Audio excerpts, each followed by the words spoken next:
माझं काय म्हणणं नाही, मी बाबाला दोषच नाही दिला त्या दिवशी, नाही नाजं देत नाही, बाबाजीला दोषच नाही देत. करून घेणार टोळी चित्र आहे.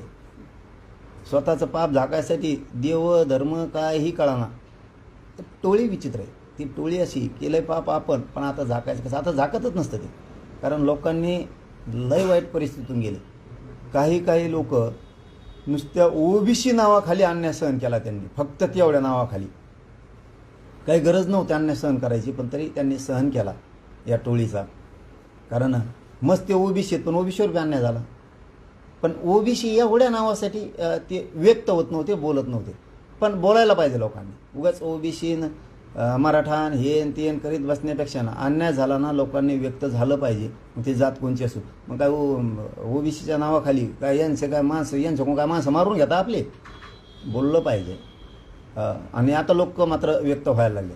बस म्हणतात आता काय नाही, ओबीसी असो मराठा असो हिंदू दलित मुस्लिम असो, आता लोक बोलायला लागले. आणि ते सत्यता आहे की ते विचित्र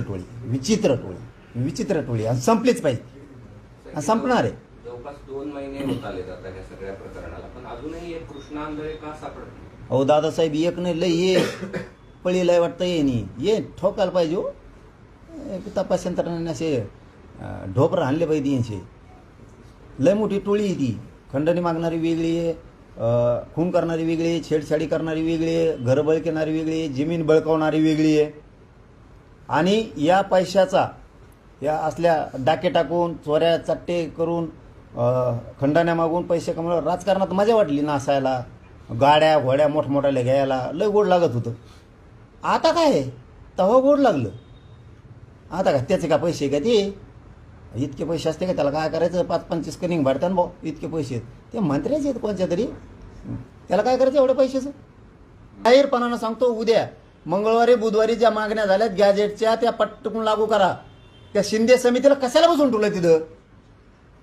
साधे जाणून बुजून कामं करत नाहीत. याच्या तुमच्यामुळे आत्महत्या व्हायला लागल्यात. मग आमचे पोरं मग तुमच्यामुळं मरायला लागले. तुम्ही फक्त देतो म्हणता आणि देत नाहीत. याचा अर्थ असा आहे की तुम्ही जाणून बुजून आमच्या मराठ्यांच्या पोरांच्या आत्महत्यात सुद्धा राजकारण करायला लागला.